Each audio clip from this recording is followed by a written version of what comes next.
नमस्कार, स्वागत है आप सभी का हमारे इस YouTube channel gateway of success career launcher में।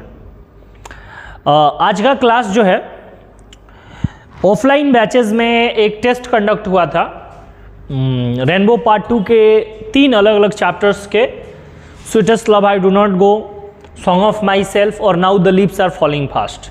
इस तीनों चैप्टर्स के ऑब्जेक्टिव टेस्ट एक कंडक्ट कराया गया था।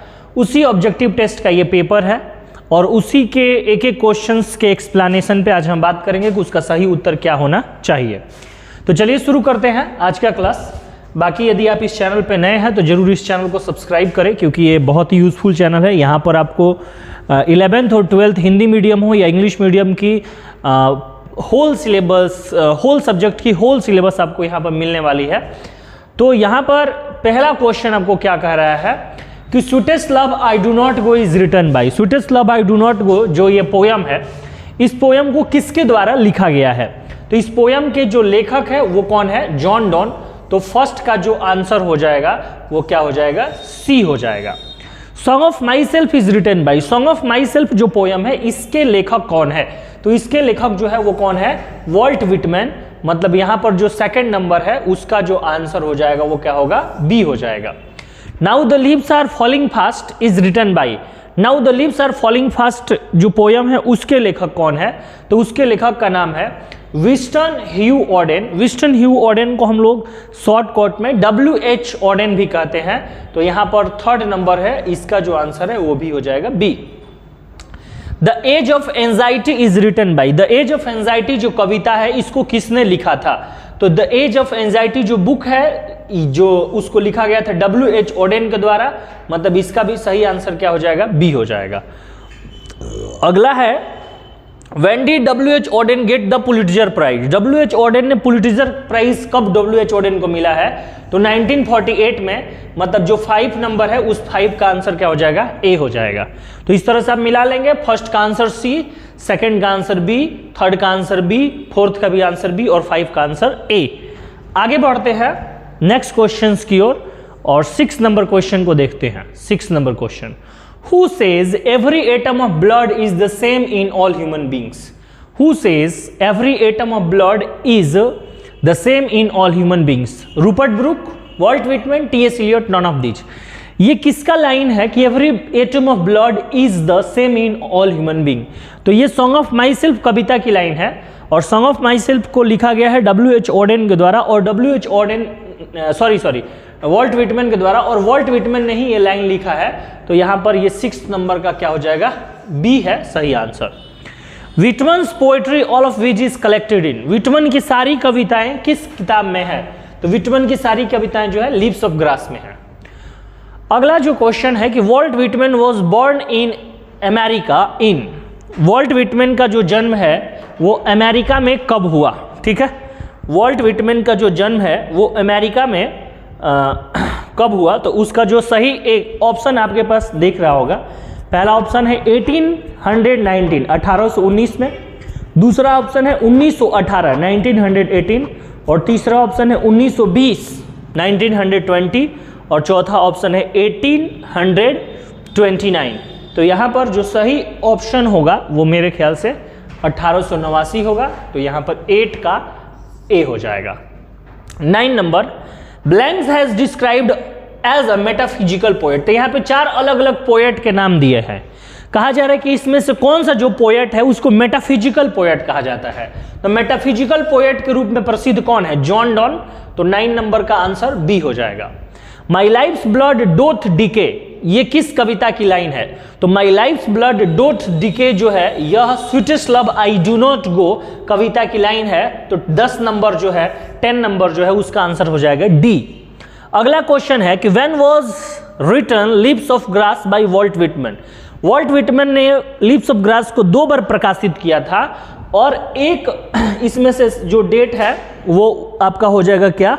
1855 में। ठीक है ना, एक बार उसने 1855 में प्रकाशित किया, दूसरी बार 1881 में प्रकाशित किया। तो 1881 नहीं दिया गया तो यहां पर 1855 हो जाएगा, 1855। ठीक है, थोड़ा सा ये देखिए तो। अगला क्वेश्चन है 12 नंबर कि the dance of death is written by, the dance of death जो है वो किसके द्वारा लिखा गया है? तो द डांस ऑफ डेथ जो है वो लिखा गया है W.H. ओडेन के द्वारा। ये W.H. ओडेन 12 नंबर का यहाँ पर हो जाएगा बी नंबर। तो ये हो गया आपका 12 का बी। आगे चलते हैं तो यहाँ से आप मिला लीजिए एक बार फिर से, 6 का बी है ना, 7 नंबर का ए है ना, 8 का भी ए, 9 का बी, 10 का डी और 11 का जो है वो बी और 12 का भी बी। ठीक है, आगे बढ़ते हैं, धीरे धीरे बोलिए, आगे बोलते हैं। और 13 नंबर पे देखिए, but believe that I shall make a speedier journey since take. ये आपको कह रहा है कि किस कविता की लाइन है? तो ये है आपकी sweetest love I do not जो पोयम है, ये उसकी लाइन है। तो 13 नंबर का आंसर जो है वो बी हो जाएगा। वॉल्ट विटमैन वॉज ए या एन? वॉल्ट विटमैन क्या है? एक अमेरिकन पोएट है, तो बी नंबर सही answer. I celebrate myself and sing myself and what I assume you shall assume, यह किस कविता की लाइन है? तो ये जो है वो सॉन्ग ऑफ माई सेल्फ कविता की लाइन है। इसका सही आंसर हो जाएगा D. Whose white waterfall could bless travelers in their last distress, 16 number का ए हो जाएगा। और यहाँ पर ये जो है आपको now the leaves are falling fast की लाइन है, तो यहाँ पे कविता की एक लाइन दे दिया गया, whose white waterfall could bless travellers in their last. तो इस लास्ट के बाद जो कविता की लाइन में है वो वर्ड क्या है? डिस्ट्रेस है, तो A number. Who was Petrarch? Petrarch कौन थे? तो पिट्राकन एक इटालियन पोएट थे। 17 नंबर का डी हो जाएगा सही आंसर, 17 का D. पिट्राकन was an Italian poet and he was famous for love lyrics. Next question है 18 number O how feeble is man's power, ये किस कविता की लाइन है? तो how feebles is man power is taken from sweetest love I do not go which is written by John Donne. So answer is B. 18 का सही answer क्या होगा? B. 19 number John Donne was born in, John Donne का जन्म कहाँ हुआ? तो John Donne का जन्म जो हुआ वो हुआ लंदन में। 19 का बी हो जाएगा। चलिए आगे बढ़ते हैं और ऐसे आप आंसर एक बार देख सकते हैं। 13 का बी, 14 का बी, 15 का डी, 16 का ए है ना, इस तरह से 17 का डी, फिर 18 का बी और 19 का भी बी। आगे थोड़ा सा बढ़ते हैं और 20 नंबर जो क्वेश्चन है, द स्पीकर्स बिलोव्ड साइज अवे है ना। तो यहां पे इस लाइन में कह रहा है कि जो स्पीकर है उसकी बिलोव्ड, उसकी जो प्रेमिका है साई, जब वो आहें भरती है तो अवे क्या ले जाती है? तो स्पीकर कहता है साइज अवे हिज सोल, उसकी आत्मा को बहा ले जाती है। 20 का बी हो जाएगा। My life's blood don't decay is taken from, ये किस कविता की लाइन है? तो ये sweetest love I do not कविता की लाइन है। 21 का भी हो जाएगा B. The shield of Achilles, जो शील्ड ऑफ एचिलीज बुक है इसको किसके द्वारा लिखा गया है? तो इसके जो लेखक है वो W.H. ओडेन। तो 22 नंबर का सही आंसर होगा सी। Who is known as a people poet, people's poet? People's poet जन कवि के रूप में किसे जाना जाता है? तो जन कवि के रूप में जाना जाता है वॉल्ट विटमैन को। तो यहां पर हमने देखा 23 का सही आंसर होगा बी। ठीक है, चलो तो 20 का बी, 21 का बी, 22 का सी और 23 का बी। आगे बढ़ते हैं, आगे बढ़ते हैं 23 के बाद 24 number, the blanks has become dumb to see the leafless tree. पहले तो ये जानना है कि किस कविता से है। तो ये now the leaves are falling fast में है और now the leaves are falling fast में जो राइटर है वो एक्सप्रेस कर रहा है कि जो लीफलेस ट्री, पत्ते विहीन, पर्ण विहीन जंगल को देखकर कौन डम्ब हो जाता है, चुप हो जाता है। तो उसने यहां पर चर्चा की है किस चिड़िया की? नाइटिंगेल की। तो 24 का A. Dead in hundreds at the back, ये किस कविता की लाइन है? तो dead in hundreds at the back जो है वो किस कविता की लाइन है? Now the leaves are falling fast. 25 का सही आंसर हो जाएगा C. When did W.H. Auden settled in America permanently? W.H. Auden America में कब सेटल हो गए? तो as early as 1939 W.H. Auden settled in America permanently। 26 का सही आंसर है A। W.H. Auden was a versatile and intellectually vigorous poet and a verse dramatist। W.H. Auden थे एक बहुमुखी प्रतिभा के, बौद्धिक व्यक्तित्व के धनी और शक्तिशाली कवि थे। साथ ही साथ वर्स मतलब वो छंदों में क्या लिखते थे? ड्रामा लिखते थे, नाटक लिखते थे, इसलिए उन्हें वर्स ड्रामेटिस्ट कहा गया। तो 27 का सही answer B. Whose white waterfall could bless travellers in their last distress. तो यहां पर भी इसका सही आंसर हो जाएगा C. Now the leaves are falling fast talks about the, now the leaves are falling fast जो कविता है वो किस चीज के बारे में बात करता है, तो फ्रस्ट्रेशन ऑफ ह्यूमन लाइफ, मानव के जीवन में जो निराशाएं अंतर्निहित है उसी के बारे में बात किया जा रहा है। तो 29 नंबर का ए।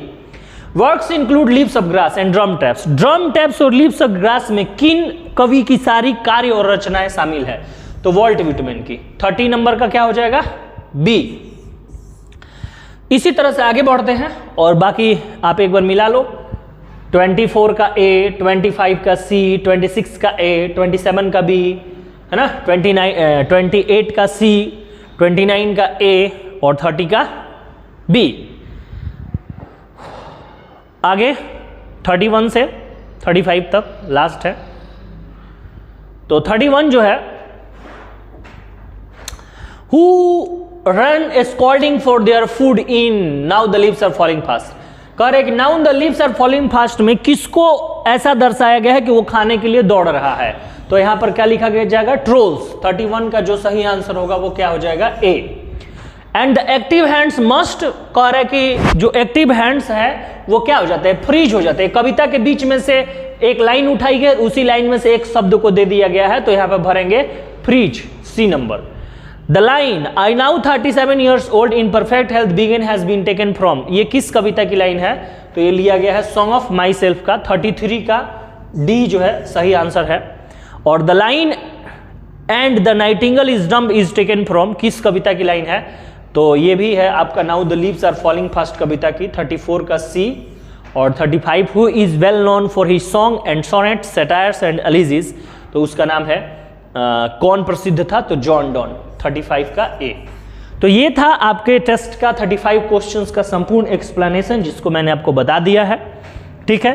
बाकी आप इस चैनल पे बने रहिएगा, यहाँ पे आपको 12th क्लास की अलग अलग क्लास वाइज वीडियोस अवेलेबल कराई जाएगी ताकि आप कभी भी कहीं भी सारे वीडियोस को देख सके और उससे अपने 12th क्लास में बेहतर नंबर लाने के साथ साथ काफ़ी अच्छा नॉलेज भी हासिल कर सके। हमारा उद्देश्य सिर्फ ये नहीं है कि आप काफ़ी अच्छे परसेंटेज लाएं, बल्कि हम इस उद्देश्य के साथ काम कर रहे हैं कि आप जितने अंक लाएं उस अंक के आप पूर्ण रूप से हकदार हो, उतनी आपने मेहनत करी हो और उतना आपके पास ज्ञान हो। ज्ञान का होना बहुत ज़्यादा जरूरी है। चलिए मिलते हैं अपने अगले सेशन में। आज के लिए इतना ही। अपना बहुत सारा ख्याल रखिए। Thank you so much. Have a nice day. Thank you.